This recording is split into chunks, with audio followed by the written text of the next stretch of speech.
Bueno, buenas tardes a todos, a todas y a todes. Estamos hoy intentando cerrar o llegar a la última parada de nuestro viaje. Parecía que no terminaba, pero finalizó. Hemos llegado al final y, como siempre, me quedo corta con el tiempo.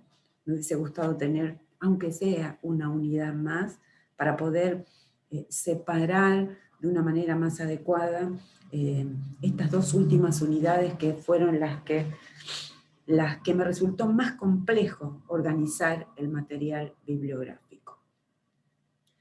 Porque de algún modo no quiero dejar fuera cuestiones que tengan que ver con autores y autoras nuestroamericanos y nuestraamericanas.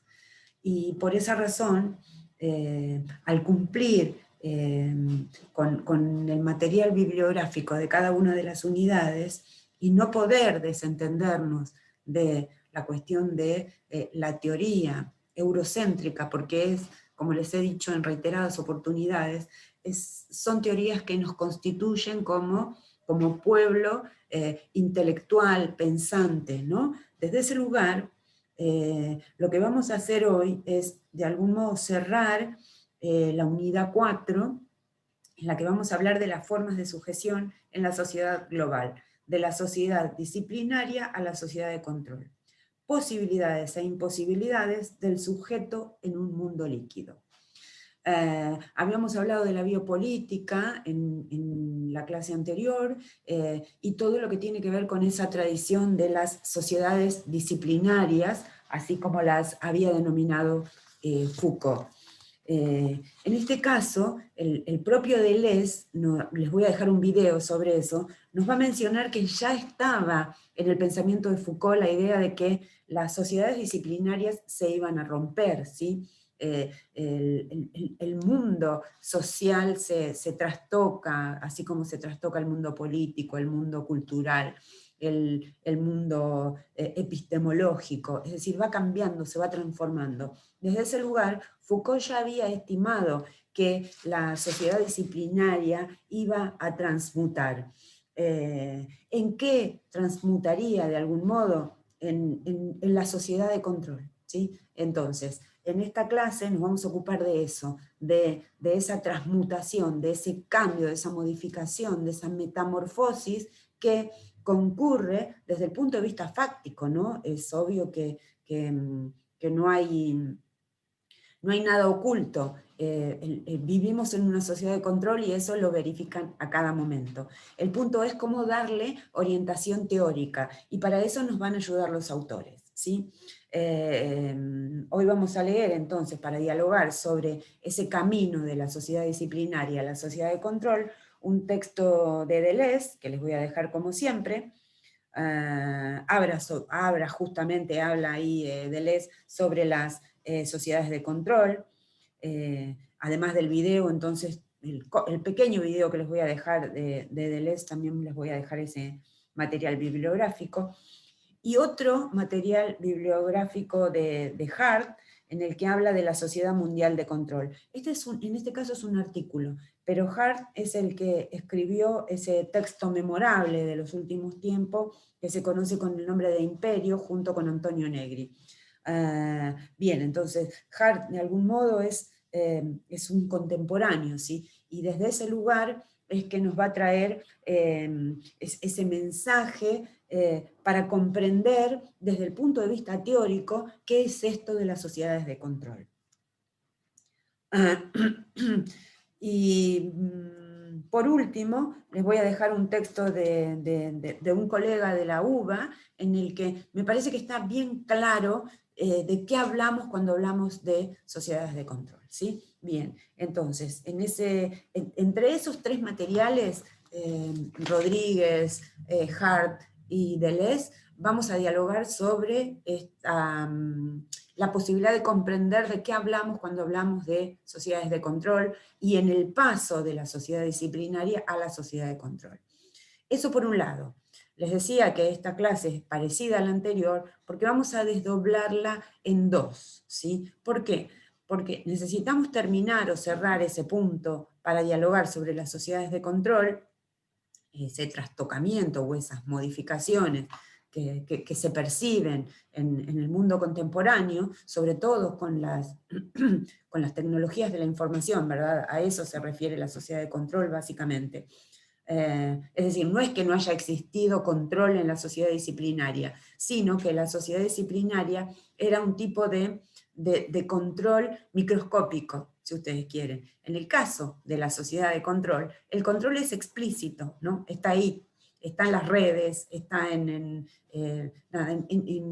ejemplos tan comunes como que uno pone en un buscador algo y al rato te empiezan a llover ofertas de visitas, de sitios, de empresas de turismo, de fíjate que hablaste de Mengano y Mengano te podés contactar con él en tal y tal y cual lugar. Es decir, hay una vigilancia que más que vigilancia es control.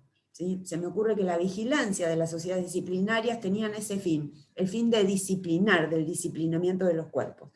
Estas sociedades de control básicamente buscan controlar hasta el lugar más microscópico de nuestra vida, pero también macroscópico. ¿Sí? Es como que el control, en este caso, cuando Foucault hablaba de que el poder viene de todos lados y está en todos lados, el control en este siglo XXI, en estas sociedades de control, está en todos lados y viene de todos lados.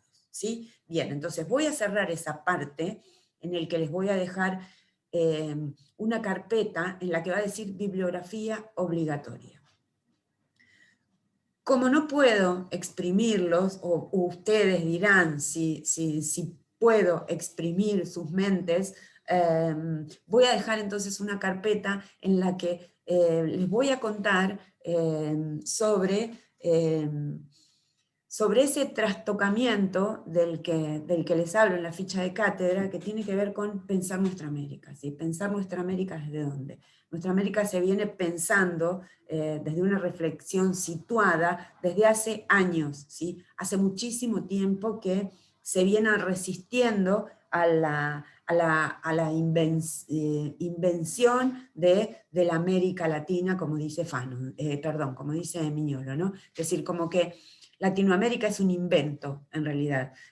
Uno podría llegar a hablar de Abya Yala, que es el nombre que les dieron nuestros pueblos originarios, pero sin embargo, nuestra América no es la América del Norte. Nuestra América es esa América, si ustedes quieren, latina desde el punto de vista de que hablamos o portugués o castellano, ¿sí? Si bien es cierto que hay algunas poblaciones centroamericanas o más pegadas a Norteamérica que son bilingües, en la mayoría de nuestros casos hemos adoptado la lengua española y la portuguesa. Desde ese lugar, supuestamente, eso vendría siendo la, entre comillas, Latinoamérica, ¿sí? A mí me gusta más decirle nuestra América. Pero bien, no me quiero ir por las ramas, ¿sí? Les voy a dejar entonces, uy, perdón, toqué la pantalla. Les voy a dejar entonces un texto muy viejo, creo que es del año 1970 o algo por el estilo, de Dussel, en el que habla de la cuestión de pensar pluriversos, ¿sí? ¿De qué trata pensar pluriversos? Pensar en múltiples tipos de cultura, de algún modo, articuladas entre sí, concatenadas, sin desestimar ninguna, ¿sí? Es difícil, obviamente que es difícil, estamos acostumbrados a la perspectiva única, a la perspectiva occidental, y desde ese lugar, ese universalismo, desde ese universalismo, perdón, nos resulta sumamente complejo pensar algo como lo que podría llegar a llamarse nuestra América, en realidad como le llaman muchos autores nuestroamericanos, sobre todo Martí, que les hablé en otra oportunidad. Pero bien, les decía, no me quiero ir por las ramas, pero si bien es cierto eso, también es cierto que quiero contarles algo de la producción de Enrique Dussel, que es sumamente importante. Enrique Dussel escribe y publica, a partir de ese artículo que yo les dejo, la primera edición es en 1973 de este texto, que se llama Para una ética de la liberación latinoamericana. Se escribieron, Dussel escribió 3 tomos, pero solo se publicaron 2, que los editó y los publicó siglo XXI. En estos 2 tomos, entonces, Dussel señala algo así como que se trata de una ética para un tiempo en el que la legalidad es la inmoralidad promulgada.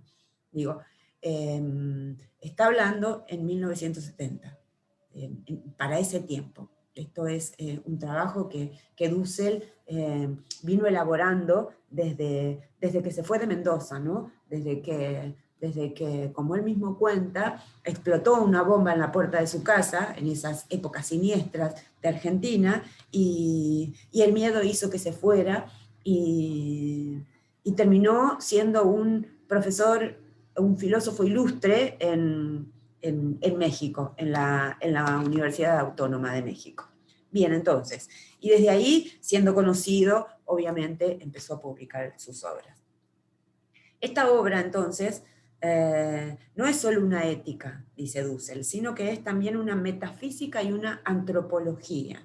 Es una metafísica y una antropología, pero no del centro, es lo que estamos tratando de pensar, ¿no? Es decir, ese centro que sería Europa, Estados Unidos, y Dussel le agrega Rusia, pero bueno, hay otros autores que le agregan Italia, que supongo que será por el Renacimiento. Yo tengo mis recelos ahí. Yo en realidad prefiero poner Europa y Estados Unidos, sí, esos países de habla inglesa, porque me da la sensación de que, si ustedes quieren, Rusia es el eterno enemigo de los Estados Unidos, ¿no? Y desde ese lugar, enemigos por múltiples sentidos, enemigos en términos de las cuestiones de la guerra, enemigos en términos económicos, enemigos en términos ideológicos. Tenemos por un lado un país con orientación liberal, y por el otro lado, como ustedes saben, un país con orientación comunitaria, ¿no? Y desde ese lugar, desde el vamos, se ha separado en esa famosa Guerra Fría que todos ustedes conocen, que nos hizo pensar en esa división del mundo, ¿no? Entre Oriente y Occidente, entre el este y el oeste, entre comunitarios y liberales, bien, entre derecha e izquierda. Bueno, no tengo que contarles cosas que todos y todas conocen, ¿verdad? Pero parece interesante pensar esto. Entonces, esta obra no es solo una ética, sino que también es una metafísica y una antropológica o antropología. Es una metafísica y una antropología, pero no del centro, sino de la periferia oprimida. Latinoamericana, en primer lugar, dice Dussel. Es una filosofía que comienza su tarea en el mismo nivel filosófico para destruir la filosofía vigente del centro y permitir así la aparición de una brecha por la que el pensar latinoamericano pueda acceder a nuestra realidad ocultada por la dominación cultural. En el comienzo se piensa la eticidad del proyecto de liberación, la moralidad de la praxis y el método de la ética. Hago un paréntesis acá, ese método de la ética que es la analéctica o la anadialéctica. Después se accede al nivel propiamente latinoamericano, concreto, para exponer programáticamente la erótica, de la que yo les he hablado en varias oportunidades, la erótica, la pedagógica, la política y de lo que yo no les he hablado, pero Dussel también va a hablar de la teológica latinoamericana, ¿sí? De algún modo todo lo que tiene que ver con los dioses, con la fe, con esas cuestiones, ¿no? Entonces, estos 2 tomos fueron para mí como el despertar a esa crítica hacia el eurocentrismo. Uno después, lo que tiene Dussel son como pequeños manuales, que de algún modo lo que hacen es sintetizar su obra, ¿no? 20 tesis de política. Estas 20 tesis sobre política van dirigidas primeramente a los jóvenes, dice Dussel, a los que deben comprender que el noble oficio de la política es una tarea patriótica, comunitaria, apasionante. Es verdad que la actividad política se ha corrompido en gran medida, en particular entre los países postcoloniales, porque nuestras élites políticas desde hace 500 años han gobernado para cumplir con los intereses de las metrópolis de turno: España, Portugal, Francia, Inglaterra y hoy Estados Unidos.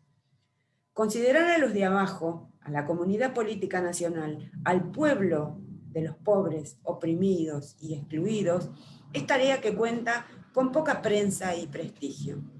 Por ello, ante la reciente experiencia latinoamericana de una cierta primavera política, está hablando de los primeros años del siglo XX, aunque se trata de un despertar que viene desde los movimientos sociales, como habla Dussel, ¿no? Mencionando principalmente a las madres de Plaza de Mayo, a los piqueteros, a los sin tierra, a los cocaleros, a las movilizaciones indígenas de Ecuador, Bolivia, Guatemala, reunidos. Bueno, habla del Foro Social Mundial de Porto Alegre, y bueno, y ahí se explaya con la cuestión política, ¿no?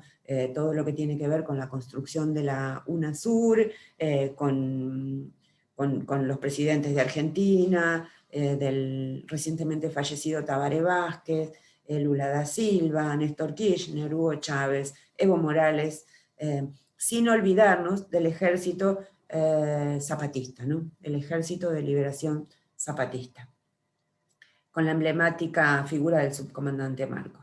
Bueno, lo que viene es una nueva civilización transmoderna, creo que auguró un poco mal Dussel, y por ello transcapitalista, más allá del liberalismo y del socialismo real. Es decir, Dussel auguró esta sociedad transcapitalista pensando en esa explosión de defensa de nuestra tierra, de nuestros intereses, en ese momento político que fue la construcción de la UNASUR. Pero como ustedes saben, esa construcción quedó prácticamente en la nada cuando fueron barriendo con todos los gobiernos por la derecha o por la izquierda, no en el sentido político, digo, por medio de las elecciones o por medio de la fuerza, como en el caso de Bolivia, como en el caso de Paraguay, como en el caso de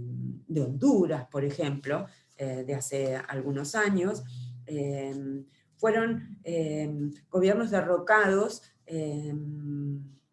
desde golpes de Estado, ¿sí? Y no tengo que decirlo, incluso Brasil, incluso el gobierno de Dilma Rousseff, de algún modo no tuvo intervención militar, pero sí tuvo una intervención política extremadamente rara, por no llamarlo de otro modo, ¿no?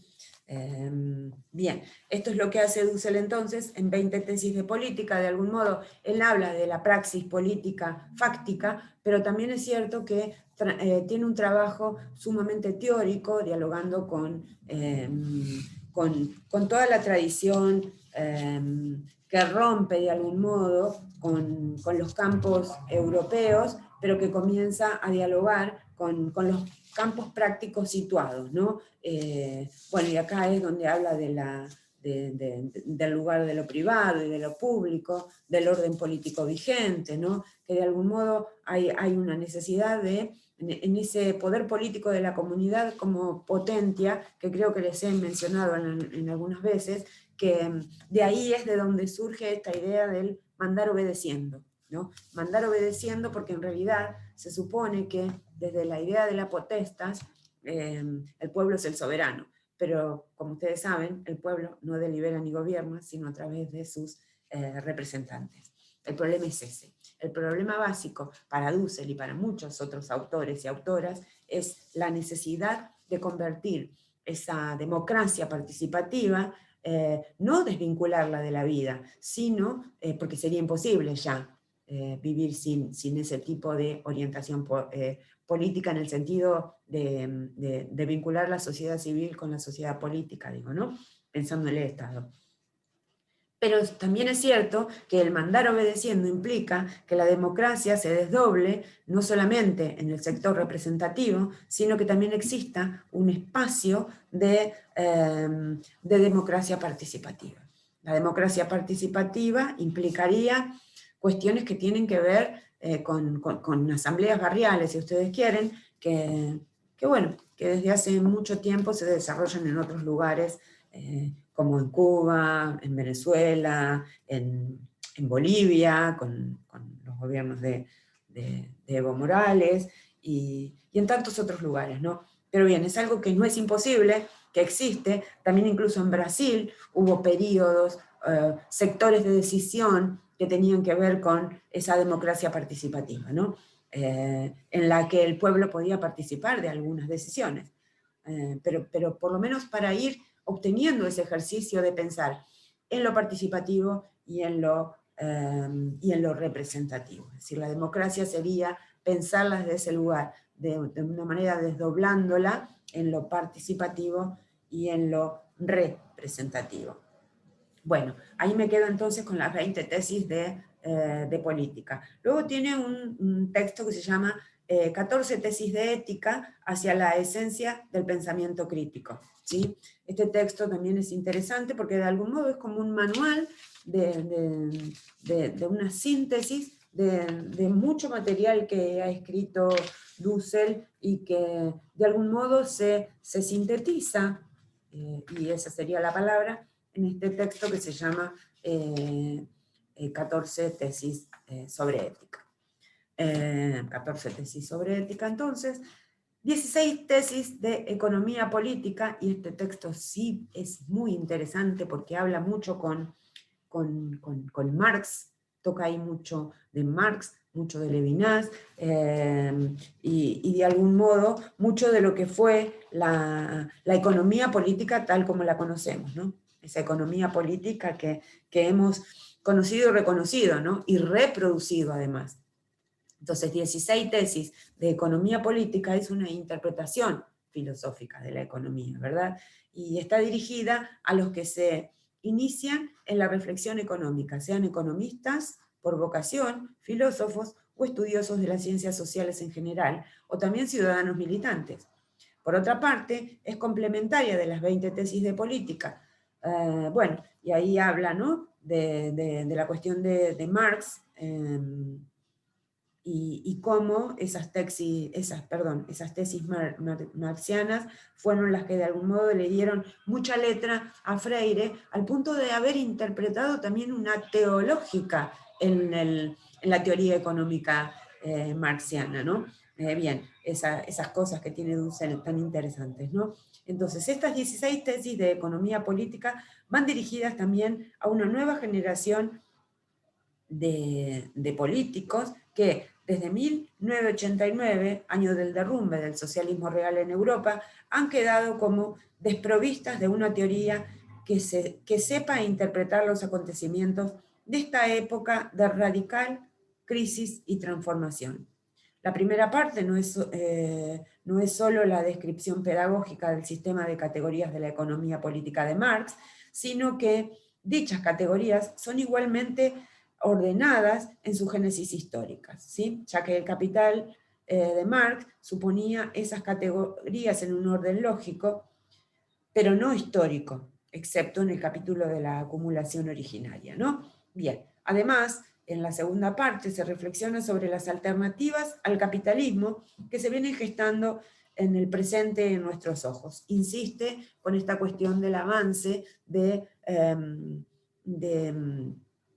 una economía política diferenciada o transcapitalista, si ustedes quieren, ¿no? Que pueda lograr un mundo en el que quepamos todos, es decir, un pluriverso, tal como lo menciona él, ¿no? Bien, acá, solo por nombrarles algunos, traje algunos nada más, hay más.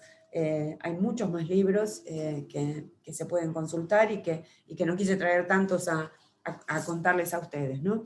Enrique Dussel, En búsqueda del sentido, sobre el origen y el desarrollo de una filosofía de la liberación. Este primer tomo de las obras completas de Enrique Dussel intenta extenderse sobre el origen de la filosofía de la liberación. Esto es interesante. Y su contexto nacional, latinoamericano y mundial. Es decir, lo que quiere decir es que hay filosofías de la liberación en otras regiones del globo, ¿no? Del globo terráqueo, digo. La producción filosófica europea no necesita, y esto es lo importante, acá me voy a detener, la producción filosófica europea no necesita este tipo de rastreos genealógicos, pues la historia de sus orígenes y su estatuto en el presente están legitimados en virtud de la construcción de un saber construido desde la hegemonía del poder político y económico. En cambio, para un filósofo latinoamericano, nacido en un mundo colonial, ignorado y hasta negado, esta introducción contextual es necesaria. Esta introducción debe ser leída como una clave para descifrar las restantes obras del autor que ocuparán los siguientes tomos de las obras completas. Bueno, acá les presento otro tomo de las obras completas que se llama Hipótesis para el estudio latinoamericano de la historia universal. Bueno, acá Dussel hace como una reconstrucción, o si ustedes quieren una deconstrucción histórica, ¿sí? Y les leo algo de lo que dice en la contratapa porque me parece sumamente interesante, ¿no? La primera historia de nuestra América, la de nuestros pueblos amerindios, no debe estudiársela como contexto del descubrimiento. Por Cristóbal Colón, obviamente, ¿no? Ese famoso descubrimiento que hemos estudiado tanto, durante tanto tiempo en la escuela primaria y secundaria. En primer lugar, tiene que exponerse el tema en el sentido de mostrar que el movimiento de pueblos que migran de América por el Bering se desarrolla desde el oriente extremo al extremo oriente. A ver, disculpen, me perdí. Se desarrolla desde el oriente extremo del extremo oriente extremo del extremo oriente. Es decir, que la historia del Neolítico va del oeste hacia el este y viene al Pacífico por el centro. Y en segundo lugar, debe interpretarse a Cristóbal Colón no como el descubridor de América, sino como el comienzo de la invasión de nuestro continente. Este libro entonces debe leérselo como un primer paso en el largo camino de la reinterpretación no eurocéntrica de nuestra historia latinoamericana. Algo de esto les dejo en la ficha de cátedra desde la palabra de Fanon y de Miñolo. Bien, punto y aparte con Dussel. Digo, me quedo ahí porque no tenemos más tiempo, pero no me quiero ir sin contarles algo sobre Rita Segato y una parte que les dejo como material bibliográfico para esta clase, ¿no? Este texto de Rita Segato, Contra Pedagogías de la Crueldad, básicamente es la sistematización de un curso que dio hace muy poco tiempo, a ver si encuentro el dato de cuándo fue que se dio este curso, serie de 3 clases dictadas para la Facultad Libre de Rosario el 25, 26 y 27 de agosto de 2016.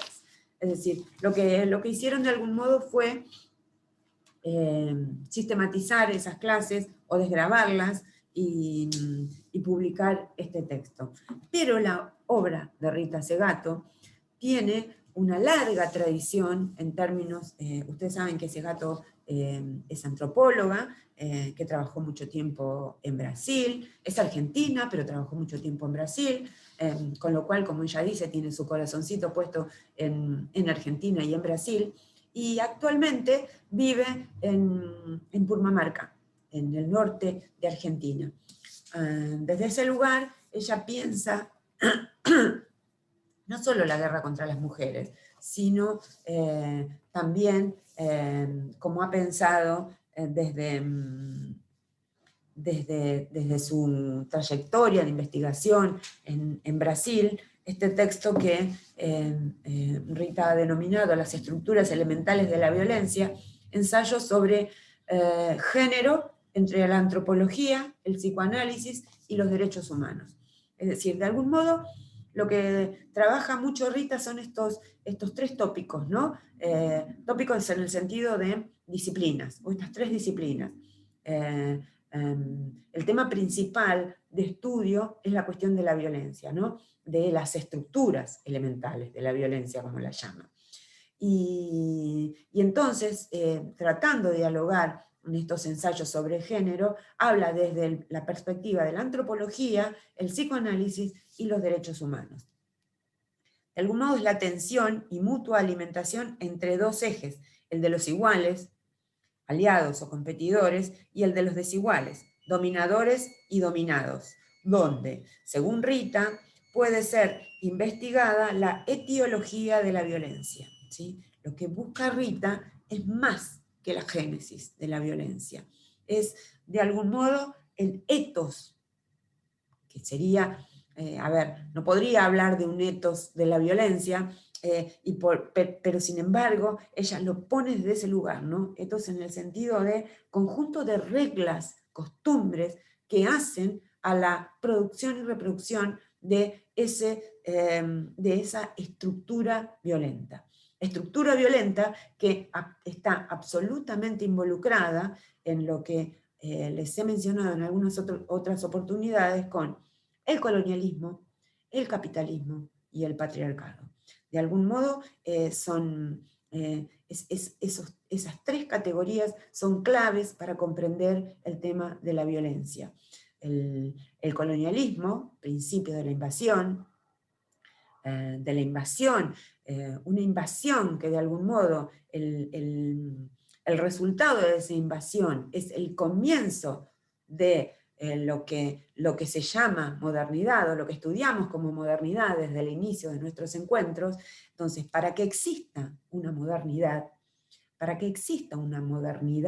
en sentido político, económico, cultural, epistemológico, que son los campos, si ustedes quieren, el político y el epistemológico, el que más nos interesa, pero que no está desligado del económico, y justamente esta es la prueba. Es decir, la modernidad es producto, económicamente hablando, del saqueo de nuestra América. ¿Sí? Entonces, es probable, no podemos hacer historia contrafáctica, pero lo que sí podemos hacer es mencionar que Europa comienza a hacerse rica y comienza a convertirse en el ombligo del mundo, ¿sí? O en el Cusco, si ustedes quieren, al hablar para mencionar el ombligo del mundo, o centro del mundo, y nosotros quedamos siendo la periferia, siendo que de algún modo colaboramos desde nuestros recursos materiales en la construcción de esa modernidad. Va siendo tiempo que no que tiremos esa modernidad, porque otra vez, insisto con esto siempre, nos ha constituido el pensamiento. Lo que sí, pero obviamente nos ha constituido un pensamiento que siempre tiene intersticios, ¿no? Que siempre tiene capilaridades por las que ingresan una serie de críticas que finalizan en el estudio de estas resistencias nuestroamericanas que cada vez abundan más, aunque desde el sector de la política hegemónica, y estoy pensando en esa política globalizadora, de algún modo siempre va a resistir a la posibilidad de pensar en algo así como un transcapitalismo, ¿no? Que nos permita vivir en algo así, en sentido utópico, pero sería uno de mis mayores deseos, vivir en paz. No nos interesa ser demasiado ricos, pero sí nos interesa vivir dignamente, ¿no? Esto es algo que nos tiene que quedar claro. Y para poder vivir dignamente necesitamos oponer resistencia, ¿sí? Tenemos que ponernos y enfrentarnos desde el punto de vista teórico, que son las herramientas, no son bélicas, pero que son nuestras armas. Desde ese lugar me parece que que por lo menos, no queremos convencer a nadie, pero por lo menos queremos mostrar que existe otra forma de pensar la historia, que existe otra forma de pensar la economía, que existe otra forma, otra perspectiva de pensar la política y la cultura, ¿sí? Desde ese lugar, entonces, me parece que Rita nos brinda la posibilidad de pensar desde la antropología, que es su carrera de grado, pero vinculado con el psicoanálisis, que de algún modo fue lo que la teoría o el tópico que fue mamando, la disciplina, si ustedes quieren, que fue mamando para ir construyendo su propia teoría, ¿no? Entonces, habla de la etiología de la violencia, porque eso es su usina de producción, dice, ¿no? Estructura común a todos los sistemas en los que las marcas del estatus reflexionan la expansión moderna del contrato ciudadano. Las relaciones de género son, sin embargo, consideradas aquí su esencia paradigmática, es decir, no deja de pensar en la colonialidad, no deja de pensar en la cuestión de la modernidad, en la expansión de la modernidad, pero se va a centrar en la cuestión del género, es decir, en las relaciones básicamente de género, que son algo así como la escena paradigmática de la violencia, ¿no? Tal como las conocemos en lo que Rita llama la larga historia patriarcal, son presentadas como la célula elemental de toda violencia. Comprender la esfera de la intimidad, entonces, es el apoyo de la antropología y el psicoanálisis. Y desde ahí, tanto la antropología como el psicoanálisis, entonces, proporcionan al derecho un auxilio para propender a, no es la palabra que utilizan, a pacificar, yo lo diría entre comillas a esto, a la sociedad. Entonces los derechos humanos establecen metas y objetivos para la sociedad, crean una nueva moralidad y por el hecho de dar nombre a las quejas y los deseos colectivos, cumplen un papel pedagógico y transformador. Entonces, las estructuras elementales de la violencia, para mí, un texto imperdible, en el que Rita habla de eso, ¿no? De cómo se va constituyendo o estructurando, cuál es la arquitectónica de la violencia contra las mujeres, ¿no? Entonces, en algún otro lugar va a hablar de la guerra contra las mujeres. Rita tiene un trabajo de mucha experiencia, es decir, hay mucho trabajo de campo ahí, y desde ese lugar, entonces, la contratapa de la guerra contra las mujeres dice que en las últimas décadas, periodo de neoliberalismo y de giro autoritario de las formas de gobierno, han venido igualmente marcadas por la creciente violencia contra las mujeres. Los asesinatos sistemáticos de Ciudad Juárez, es un tema que ha estudiado muchísimo Rita Segato, se han convertido en un ensayo a escala planetaria, desbordándose allí donde el Estado se ha descompuesto en sus tradiciones y funciones soberanas. El capitalismo exacerbado, producto de una modernidad, colonialidad, otra vez, digo, estos son los ejes para pensar los problemas que tenemos, colonialismo, capitalismo y patriarcado, son tres categorías fundamentales, fundantes de la violencia contra las mujeres y contra otros géneros, ¿no? Es decir, lo que les decía antes con estructuras elementales de la violencia, es eso, es ver cuál es el mandato, digo, esto es lo extraordinario, que nos cuenta Rita desde algo tan fácil de ver en la realidad, y es de cómo la cultura del mandato masculino termina siendo un mandato de violencia. Violencia en todos los sentidos, sí. Violencias psicológicas, violencias económicas, violencias sexuales. Las mujeres no violamos.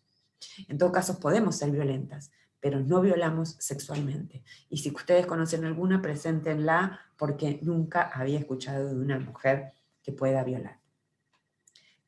violar sexualmente. Puede violar cualquier otra cosa, podemos violar cualquier otra cosa, pero es difícil que podamos violar sexualmente en el sentido que lo hacen los hombres, ¿no? Como mandato masculino, y eso es lo que dice Rita, eso es lo que descubre Rita, ¿no? Que la violencia en muchos casos es como el canon que deben pagar para convertirse en machos, ¿no?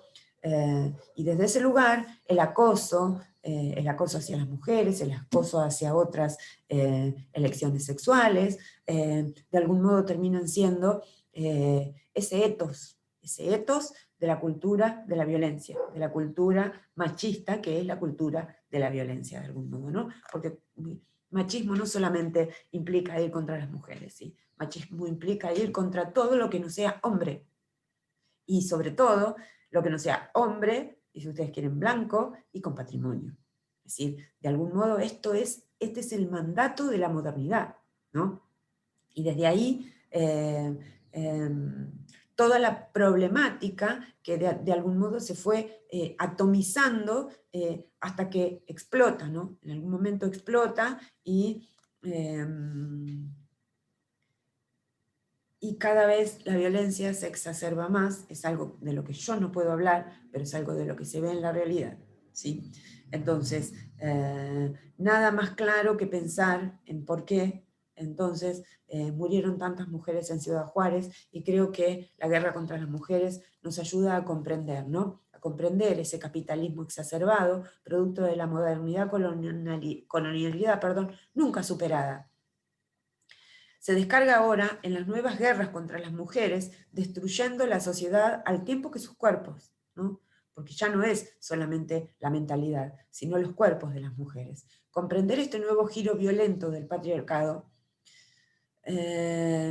como la primera estructura de dominación en la historia de la humanidad implica desplazarlo del borde al centro.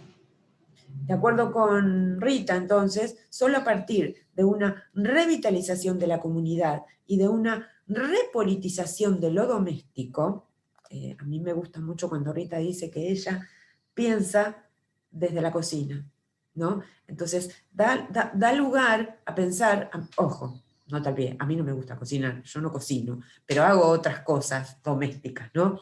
Que bueno, que implican las labores de la casa. Acá tenemos repartidas las labores de la casa, pero hay muchas mujeres que les gusta cocinar, y bueno, y ella dice que mientras cocina, piensa, ¿no? Esto es nada más para ponerles algo así como un dato de color en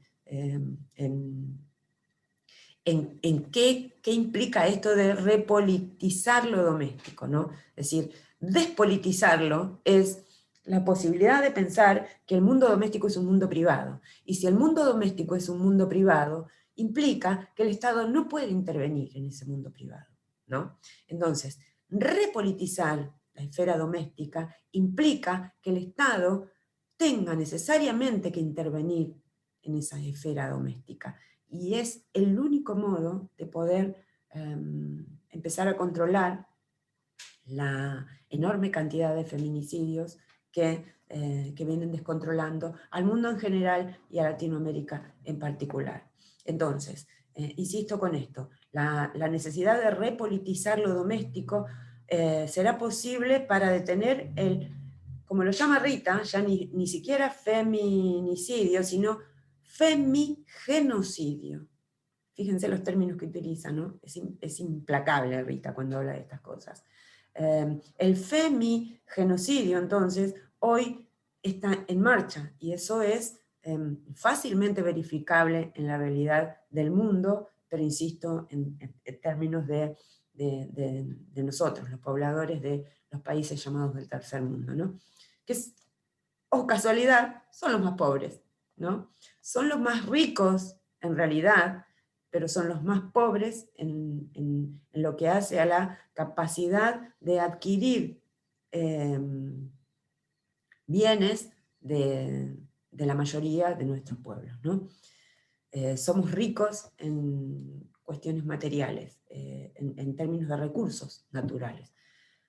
Pero aquí que la posibilidad de despolitizar la esfera privada, es decir, la esfera doméstica, tiene mucho que ver con esa imposición capitalista de poder reproducir esa fuerza de trabajo tan necesaria, ahora básicamente innecesaria porque el ejército de proletarios sobra, ¿no?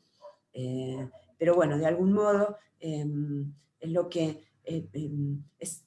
tal vez haya sido el precio que hubo que pagar para poder empezar a comprender qué es lo que se nos juega en este futuro de la humanidad, pensando en la posibilidad de revitalizar la comunidad, intentando repolitizar la esfera privada. Bien, no me quiero detener más porque ya me he tomado mucho tiempo, pero otros textos de Segato son La nación y sus otros, raza, etnicidad y diversidad religiosa en tiempos de políticas de la identidad. Habla de la lucha de los movimientos sociales, inspirados en el proyecto de una política de la identidad, y Rita dice que no alcanzará eso para la radicalidad del pluralismo que pretende afirmar, a menos que los grupos insurgentes partan de una conciencia clara de la profundidad de su diferencia. Esto implica una crítica a la captura de matrices y formas de ser otro por identidades globales preformateadas, por el derecho a la existencia de otros modos de ser y entender la justicia, la economía y la relación con la naturaleza. Este libro tiene dos ejes, entonces, uno relativo a la crítica del vacío de los rótulos de identidad y otro inspirado en el proceso boliviano como brújula que marca la dirección de una descomposición de la historia mestiza en historias en plural, no una historia mestiza, sino historias en plural. De algún modo tiene mucho que ver con eso del pluriverso que les mencionaba con Dussel, ¿no? ¿Y por qué el caso boliviano? Bueno, porque Rita desarrolló sus tareas de campo por su tarea de antropóloga, ¿no? Entre poblaciones originarias de Brasil y en este caso, en La nación y sus otros, de la cuestión boliviana, ¿verdad? Entonces, lo que intenta Rita es considerar la densidad de las diferencias culturales emergentes de antagonismos históricos complejos en cada nación y en cada región. Y de ahí el caso boliviano, ¿no? Ustedes saben que Bolivia es un estado plurinacional, en el sentido de que hay múltiples etnias. Y desde ese lugar, desde donde pensar la pluralidad de identidades, si no es desde una plurietnia como es Bolivia, ¿no? El otro texto que les quería mostrar es La crítica de la colonialidad en 8 ensayos y una antropología por demanda, justamente porque, bueno, Rita critica en este texto lo que tiene que ver con esa herencia colonial, ¿no? Y dice que cada pueblo debe ser percibido no a partir de la diferencia de un patrimonio sustantivo, estable, permanente y fijo de cultura o una episteme cristalizada, sino como un vector histórico. La cultura y su patrimonio, a su vez, son percibidos como una decantación del proceso histórico, sedimento de la experiencia histórica acumulada, y en un proceso que no se detiene. El carácter cumulativo de ese sedimento se concretiza en lo que percibimos como usos, costumbres y nociones de apariencia quieta y repetitiva que el concepto antropológico de cultura captura, estabiliza y postula como su objetivo de observación disciplinar. Sin embargo, todo etnógrafo que regresa a su campo 10 años después sabe que esa apariencia de estabilidad no es más que un espejismo y que sus usos y costumbres no son nada más que historia en proceso. Se advierte de esta forma que la costumbre puede ser cambiada y en verdad se modifica constantemente, pues la permanencia de un pueblo no depende de la repetición de sus prácticas ni de la inmovilidad de sus ideas. Soltamos así las amarras que sustentan la identidad sin dispensarla, pero refiriéndola a la noción de pueblo como vector histórico, como agente colectivo de un proyecto histórico que se percibe viniendo de un pasado común y construyendo un futuro también común a través de una trama interna que no dispensa el conflicto de intereses y el antagonismo de las sensibilidades éticas y posturas políticas, pero que comparte una historia. La crítica de la colonialidad en 8 ensayos nos habla de una antropología por demanda, en el sentido que de cómo fue creciendo la demanda de antropólogos para pensar estas cuestiones que tienen que ver con la colonialidad, el poder y con la violencia contra las mujeres, y bueno, la guerra contra las mujeres sobre todo. Bien, entonces para cerrar, les voy a dejar una parte de Contrapedagogías de la Crueldad, que de algún modo es como la síntesis de todo lo que de todos estos libros que estuve leyéndoles las contratapas hasta ahora. Y dice Rita entonces: llamamos pedagogía de la crueldad a todos los actos y prácticas que enseñan, habitúan y programan a los sujetos a transmutar lo vivo y su vitalidad en cosas. ¿Sí? La pedagogía de la crueldad, entonces, es esa pedagogía que cosifica la vida, que cosifica a las personas, que cosifica la cultura, si ustedes quieren, ¿no? Esto supone la captura de algo que fluía errante e imprevisible, como es la vida, para instalar en su lugar la inercia y esterilidad de la cosa mensurable, vendible, comprable y obsolescente. Son palabras muy duras, ¿sí?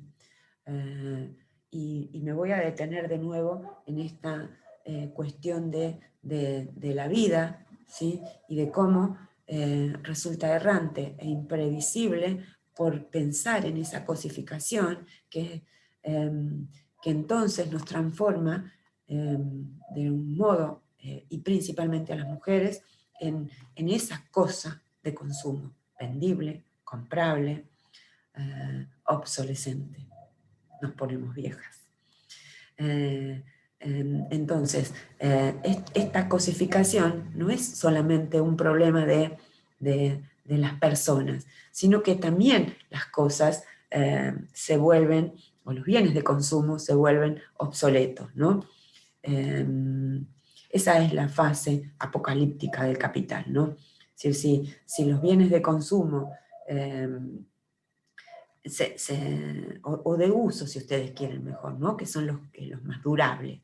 Si los bienes de uso se hacen cada vez menos durables, y de ahí el tema, entonces sería como pensar esa fase apocalíptica del capital. No me atrevería a pensarlo desde ese lugar, pero por lo menos a pensar un transcapitalismo, como dice Dussel, ¿no? Pero bien, esta fase apocalíptica del capital, de la que le venía hablando entonces, tiene mucho que ver con el ataque sexual, dice Rita, y la explotación sexual de las mujeres, por ejemplo. Son actos de rapiña y consumición del cuerpo que constituyen el lenguaje más preciso con que la cosificación de la vida se expresa. Sin repolitizar la vida doméstica, la esfera privada, será muy difícil que el Estado como tal pueda intervenir en esa violencia o esa guerra contra las mujeres. Bien, acá me quedo, entonces les dejo ahí un texto de Dussel. Voy a poner una carpeta con material electivo, pero no quiero quedarme sin que puedan consultar este material. Lo obligatorio entonces tiene que ver con pensar las sociedades de control. Y lo electivo va a tener que ver con esto, ¿no? De pensarnos como pueblos negada su cultura, negada su educación, explotada su vida, explotada sus bienes materiales y simbólicos, y de algún modo cosificados esos cuerpos de mujeres y también de hombres, pero sobre todo de mujeres, cosificados de algún modo en la vida doméstica, ¿sí? De esa misteriosa ama de casa, que no tendría, según algunos sectores, por qué cobrar una jubilación, y por otro lado, cosificada desde el punto de vista de ser un objeto de consumo sexual, ¿verdad? Bien, entonces, desde ese lugar, ese que me gustaba que pensáramos, esas pedagogías de la crueldad con Rita, y cómo pensar una resistencia a a esas pedagogías de la crueldad que insisto, tiene que ver con prácticas y enseñanzas que habitúan y programan a los sujetos para cambiar, transmutar lo vivo y su vitalidad en cosas. La naturaleza, los seres humanos y tantos otros seres vegetales y animales que están sobre la tierra y que están siendo cosificados, ¿sí? Bien, acá me quedo. Esta va a ser la parte de la bibliografía lectiva y de algún modo también la ficha de cátedra, que ahí les cuento algo sobre Fanon y sobre Mignolo, sobre todo para pensar esta cuestión de cómo continuar ese camino de colonialidad o descolonialidad o poscolonialidad. Digo, hay autores que tienen conceptualizaciones distintas, pero desde mi humilde punto de vista es pensar cómo salimos del embrollo de esta colonialidad intelectual, sobre todo, ¿no? Bien. También les dejo ahí algo como una chapa para que conozcan un poco más de la obra de Rodolfo Kusch, que me gusta mucho, y les voy a dejar también un pequeño artículo de Mignolo que habla sobre el Pachacuti, del que les hablo en el videíto. Bueno, que tengan una buena semana. Nos vemos la semana que viene ya pensando en los tópicos para la segunda evaluación. Cualquier cosa, les dejo como siempre un foro. En este foro, bueno, van a reaccionar con alguno de estos dos ejes, o con el eje de la bibliografía obligatoria, o con el eje de la bibliografía electiva. Los dos son válidos, ¿sí? Los dos son importantes y los dos pueden ser utilizados en el ensayo que les voy a presentar las consignas la próxima semana. Bien, entonces nos vemos ahí, nos vemos la semana que viene. Los voy a extrañar, y las voy a extrañar, y les voy a extrañar. Nos vemos, hasta pronto.